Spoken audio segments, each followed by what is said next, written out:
বন্ধনে আবদ্ধ করতে পারলাম। আগামী বছর আমরা চেষ্টা করব এটাকে 100 করার জন্য। এর আগেও হয়েছে।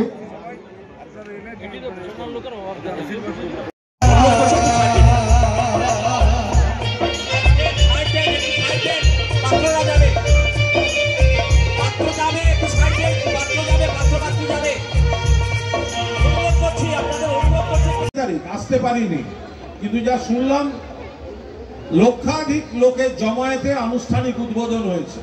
ফলে এই নন্দীগ্রাম পল্লী উৎসবের জন্য একটা জোরে হাততালি, নিজেদের মাঠের জন্য, নিজেদের মেলার জন্য। বিডিও সাহেব আছেন, আমাদের নেতৃত্ব আছেন, ফলে সমস্ত রকম উন্নয়ন আমাদের এই এলাকায় চলছে এবং চলবে। মাননীয় মুখ্যমন্ত্রী মমতা বন্দ্যোপাধ্যায়ের নেতৃত্বে সরকারের যা যা আছে, লক্ষ্মীর ভান্ডার পান তো, জোরে লক্ষ্মীর ভান্ডার পান তো? দেখুন, লক্ষ্মীর ভান্ডার থেকে শুরু করে স্বাস্থ্য সাথী, কন্যাশ্রী থেকে রূপশ্রী, 50টা 60টা 70টা যত রকম, একদিকে এলাকার উন্নয়ন, আর একদিকে আপনার পরিবার, আপনার পেশার। শীত গ্রীষ্ম বর্ষা তৃণমূল কংগ্রেসের সরকার ভরসা, শীত গ্রীষ্ম বর্ষা মমতা ব্যানার্জি ভরসা। ফলে আমাদের কাজ হচ্ছে এলাকাটাকে এরকম সুন্দর সম্প্রীতিতে রাখা।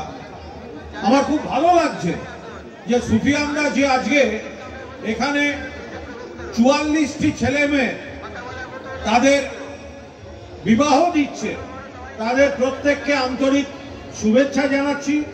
ওদের নতুন জীবন খুব ভালো কাটুক। হিন্দু মুসলমান দুই পরিবার থেকে এসেছেন এই নববিবাহিতরা, অর্থাৎ শেখ সুফিয়ান আমাদের শেখ সুফিয়ানরা মুসলমান, কিন্তু সুফিয়ানরা দাঁড়িয়ে এখান থেকে পুরোহিতকে বলছেন মন্ত্রটা পড়ো, যদিদং হৃদয়ং তব তদিদং হৃদয়ং মম। ফলে এই সম্প্রীতির যে মহলটা, এইটা আমাদের সকলকে এক করে রাখতে হবে। হিন্দু মুসলমান বাংলা সংস্কৃতি, আমরা সবাই একসঙ্গে আছি। এখানে মুসলমানরা হিন্দুদের সঙ্গে, হিন্দুরা মুসলমানদের সঙ্গে, খ্রিস্টান থেকে শুরু করে অন্য সব ধর্ম যারা আছেন, আমরা এক জায়গায় থাকব। আসল দরকার রুটি কাপড়া আর মাকান।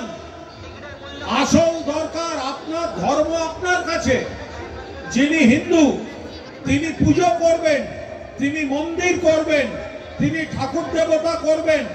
যিনি মুসলমান তিনি মসজিদে যাবেন, তিনি নামাজ পড়বেন, তিনি পবিত্র আজানের ডাক শুনবেন। যিনি খ্রিস্টান তিনি গির্জাতে যাবেন, প্রার্থনা করবেন। ধর্ম যার যার, উৎসব সবার। আর লড়াইটা রুটি কাপড়া মাকানের লড়াই। আপনাকে ভালো থাকতে হবে, পরিবারকে ভালো থাকতে হবে, গ্রামকে ভালো রাখতে হবে। সকলের হাতে কাজ চাই। আপনার রোজগার, আপনার পেশা, আপনার পরিবার, আপনার সংসার, এই সবটা নিয়ে আমাদের সরকারের মাথার উপর রয়েছেন মমতা বন্দ্যোপাধ্যায়, দলের সাধারণ সম্পাদক রয়েছেন অভিষেক বন্দ্যোপাধ্যায়। তৃণমূল কংগ্রেস একটা পরিবার। আর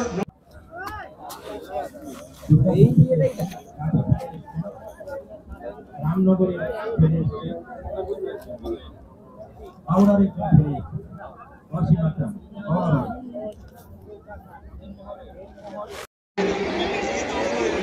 ফুলকো কথায় ছিঁড়ে না ফেলে, তাদের এই বন্ধন চির অটুট হোক, চির অমর হোক।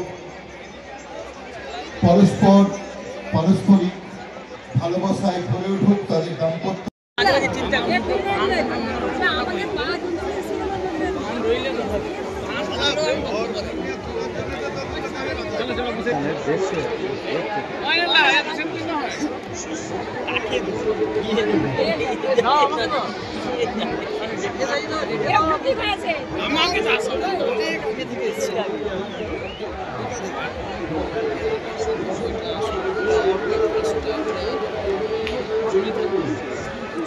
আপনারা দেখছেন নন্দীগ্রাম পল্লী উৎসবের পক্ষ থেকে এই বন্দ্যোপাধ্যায় তৃণমূল কংগ্রেস একটা পরিবার আর নন্দীগ্রাম একটা আন্দোলনের ইতিহাস।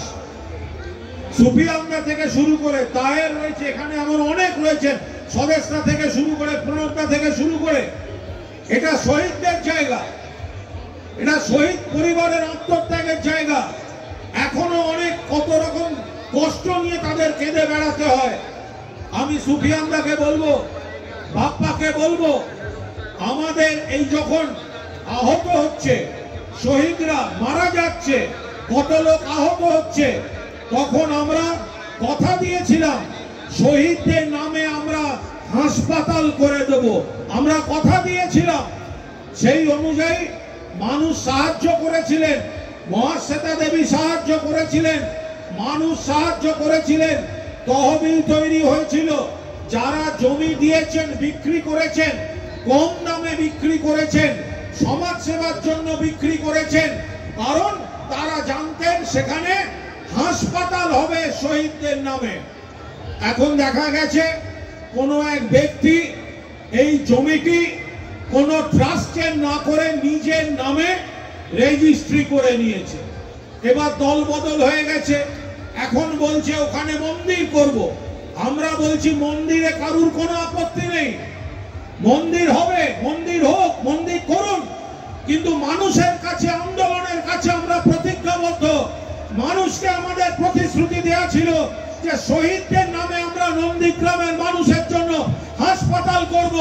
আপনারা সেই জন্য অর্থ সংগ্রহ হয়েছিল, সেই জন্য কম দামে জমি যারা দিয়েছিলেন।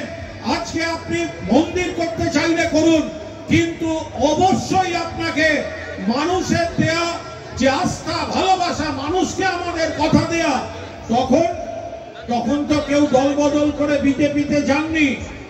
তাই নিজের নামে রেজিস্ট্রি করা জমি, সেটা তো বিজেপির হয়ে যেতে পারে না। ওই জমিতে শহীদের রক্ত, ওই জমিতে শহীদ পরিবারের চোখের জল। তাই সুফিয়ানরা, তাহের, বাপ্পাদের বলবো মানুষের কাছে আরেকবার যেতে, যে মন্দির কেউ করছে করুক, আমরাও চাই মন্দির হোক, মন্দিরের কেউ বিরোধিতা করছে না, কিন্তু মানুষকে দেয়া যে কথা রাখতে হবে, বিশ্বাসঘাতকতা চলবে না। ওই জমিতে প্রথমে আগে হাসপাতাল করতে হবে, বাকি অংশে কেউ কোনো মন্দির করলে সে করতে পারে। যাই হোক, আপনারা ভালো থাকুন বছর বছর।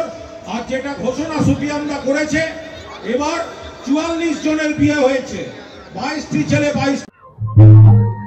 আমাদের যে মঞ্চ করা হয়েছে, যে বিবাহের মঞ্চ করা হয়েছে, ওইখানে পাবলিক যারা দর্শনার্থী কর্মী রয়েছেন, অতি উৎসাহে আপনারা ভেতরে প্রবেশ করছেন দেখছি। তারা বলছেন এটা নির্ধারিত করে অর্থ প্রয়োজন, যদি ওখানে এদেরকে নিয়ে আসার জন্য সহযোগিতা করে ফিরে আসবেন, দয়া করে আপনারা ওখানে প্রবেশ করবেন।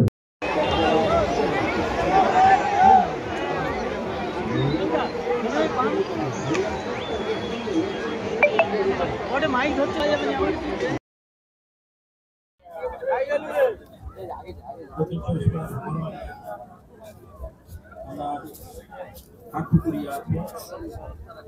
না।